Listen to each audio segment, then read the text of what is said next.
Hey, welcome back to the Disney Plus Everyday Challenge, and today we have Gotta Kick It Up. This is a 2002 Disney Channel original movie. It's an hour and 25 minutes long, and yeah, it's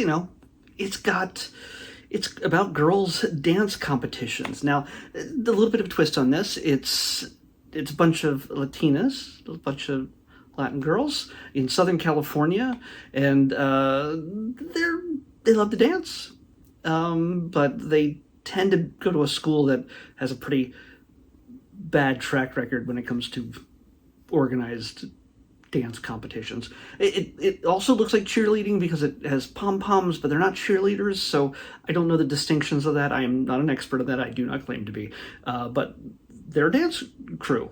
They seem to want to be a dance crew, or at least they're talked into becoming a dance crew when a new teacher shows up and one of the girls gets a little nosy and discovers, oh, this teacher used to dance. What you'll recognize immediately is some of the cast members, not the least of which is America Ferrara, which you know from Ugly Betty and from Superstore, mostly. She's been in a bunch of other things, but America Ferrera, these girls are all junior high girls. They're like 9th grade or something like that. It's kind of funny just to see them also young, but our main girl in the crew, the high school girl, is played by Camille Gotti. I hope I said that right. I'm sure I didn't. She plays Daisy. She is kind of the rebel girl in this. She thumbs her nose at authority. She dates a boy who dropped out of high school. She disrespects everybody she's around. She dances where she pleases, and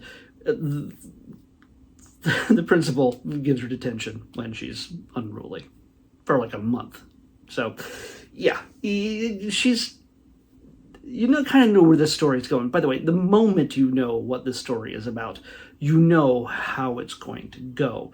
It is not an original concept. It is structured almost exactly like any other underdog competition team thing. Hey, it's the Bad News Bears. Oh, it's a bunch of the worst kids who can't really play baseball, but they got gumption and maybe the right kind of coach. And I realize I made a Bad News Bears reference, and that's probably way too old for a lot of people. But and no, not every one of them are exactly alike, but it's the same structure, the same flow you're going to get, where you're going to have a teacher who's definitely not in the same cultural origin as the students. It's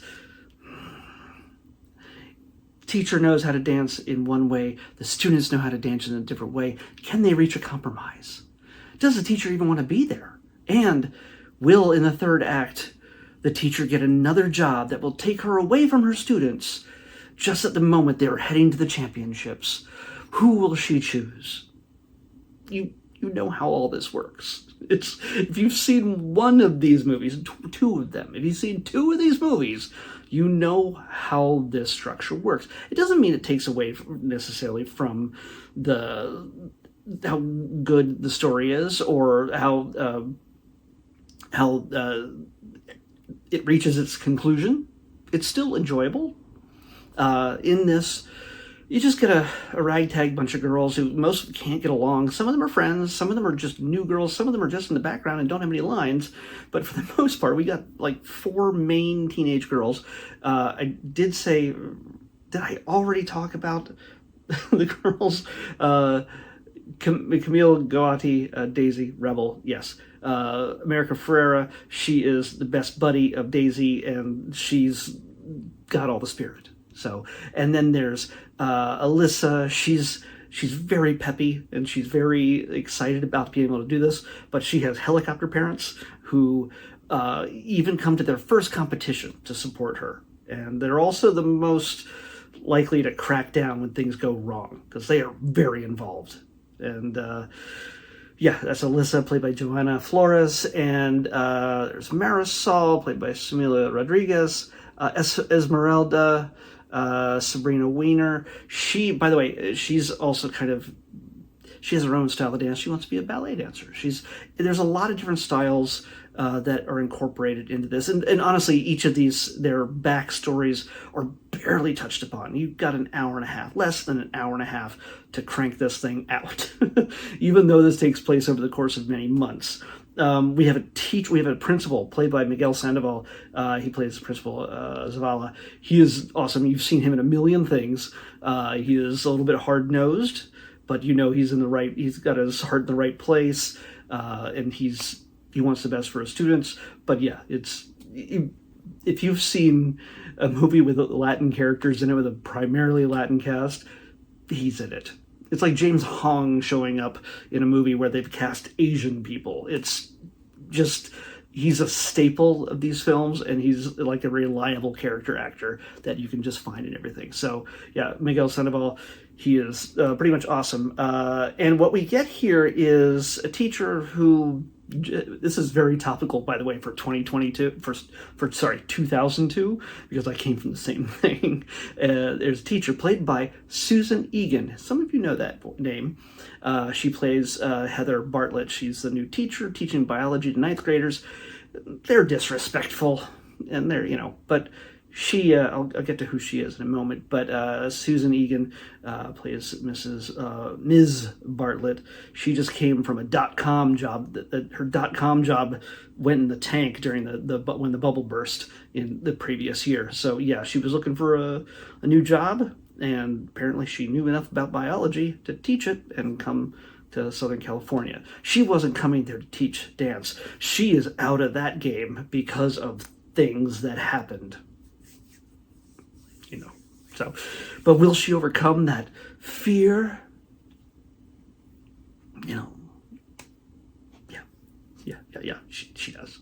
But is she a really good dancer? Yes, she is. In fact, the actress is doing the dancing. She's actually a dancer, so that's kind of great. But some of you may know Susan as Megara from Hercules. Yeah. She's done a lot of voice acting over the years as well, but for Disney fans, if you're a fan of the Hercules film, Megara, just fantastic. She performs her voice for that film, and possibly for the series. I don't know, but yeah. So it's got a pretty great cast, and despite it going through all the same steps as you would expect. Girls rebelling against the teacher, butting heads with the teacher putting them through their paces, and then hating her even more. The teacher's a little tightly wound. Ms. Bartlett, she's really tightly wound. And they go to their first competition, and yeah, they're absolutely awful. So awful that the one girl's dad who goes to their first competition just stops recording on his camcorder. This is an era before everybody has a cell phone in the audience. You just see lots of camcorders, not a lot, but a handful of camcorders in the audience back when everybody wasn't filming every single moment of their lives or their children's lives. So yeah, what we get here is just that overcoming your own ego and your own fears of what you're able to accomplish, and setting things aside to become a better team together. Daisy, of course, is the biggest butthead of all of the group, but she has the most passion. She's also the most talented of the group, and she's gonna not obey. She's not gonna obey the teacher in any instance by default. So, you see a softening of the two sides when people come to an understanding of what they're looking for, what they need, and helping each other to overcome whatever adversity is going on in their head. And yeah, a lot of them get the jitters. Some of them get, have all sorts of other issues leading up to these competitions. When the teacher is even afraid, Ms. Bartlett is even afraid to get them into the next competition. She's like, they're not ready. The girls believe they're ready. And they sneak off. They perform pretty well without the teacher, getting everybody in trouble, of course. So how can they convince the teacher, the school, the principal, and everybody else, the parents, to allow them to continue because they have a passion for this? They're getting along. Even the girls that don't like each other or just treat each other like crap, they're getting along. And they overcome all of their adversity to become winners. Well, you'll see. You'll have to see to find out. Either way, it's you know how it works. Like I said, early on, there's a moment. Like I said earlier, it's like it didn't even need to be in there, but it created a certain level of drama that maybe added 5 minutes to the movie, where literally out of nowhere, some guy shows up at the teacher's doorstep and goes, "Hey, know that guy we used to work with? He's starting up a new website that you make a great marketing person for." And she's like, "Oh, give me an interview. I'll think about it." And of course, the rumor spreads way too fast. Like the next scene, the girls are already fighting over whether she's ever wanted to be here in the first place. And I can't believe, like, that felt a little forced. Just a little. While she walks into the scene and nobody sees her in their peripheral vision as they're yelling at each other. And of course, she sets them straight. What did she choose? It's a fun film. It's shot interestingly because, again, it's 4:3 aspect ratio. It's for television, and but there's some moments where the director has shot things when they're just doing like one person, just close ups. Ramon Menendez is the director. He did make some really good shots. It just looks really nice when you're just going back and forth in a conversation between two characters, and adds a certain level of emotion that you wouldn't normally expect from a two-shot that you would get in a Disney Channel original movie most of the time. So this is pretty good. It's actually, I noticed some things that were elevated quality-wise from your standard Disney Channel movie. So if you're looking at me, or might be an adult, so you might not be into a dance competition at your local high school. If you have kids, though, they might get a kick out of this. Also seeing an era in which there were no cell phones anywhere, or at least there was, but not to the 2002 did not have smartphones or iPads or anything else. And so when kids decide, hey, we're going to go to another high school, like down the road, they don't just call an Uber. Their parents can get a hold of them when they don't know where they are. There's not like, oh, we don't know where you went. Couldn't you have called from a payphone? Yeah, no. In this era, that's when you disappeared, you disappeared. This is the last moments of that era. So, yeah, you could just go away and nobody would ever find you until you got home. And then they crowned you. So, if you remember this growing up, and if you want to revisit it, girls, especially ones who like to dance, definitely get a kick out of this, have some fun. But for the most part, it wasn't made for somebody like me. So, but the girls are fantastic. The girl plays Daisy, Camille. She's got dimples for miles, like they're 40 feet deep. Such dimples. Just, I don't dare do it. It would be terrifying. But she's lovely, and she's been in a ton of stuff also since then, and done some things you'd recognize. But probably the person you'd recognize the most in this is America Ferrera. But yeah, definitely check it out if it's something you have not seen in a while, or maybe you missed growing up and you want to just revisit that whole Disney Channel original movie era. DCOM is what I've learned. This is called. Let's pick tomorrow's episode.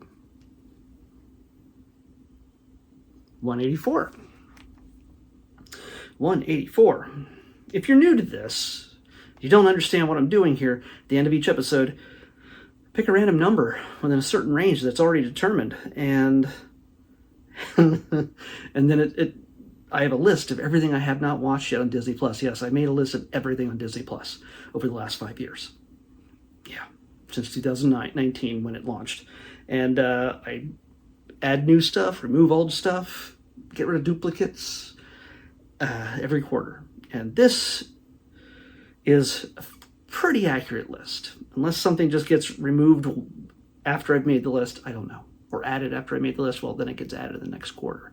But this number correlates to something on Disney Plus, and we're going to watch it next. This is the next thing. Tomorrow, we're going to be watching Science of Stupid. So, yeah. What you could call everything I just told you. But yeah, no, I don't know what I'm going to watch until it gets picked like that, in that moment. So Science of Stupid. It's a documentary series, I believe. I don't know how many episodes there are, but we'll watch at least one. Science of Stupid is what we're watching next on the Disney Plus Everyday Challenge. I'll see you back here tomorrow with that.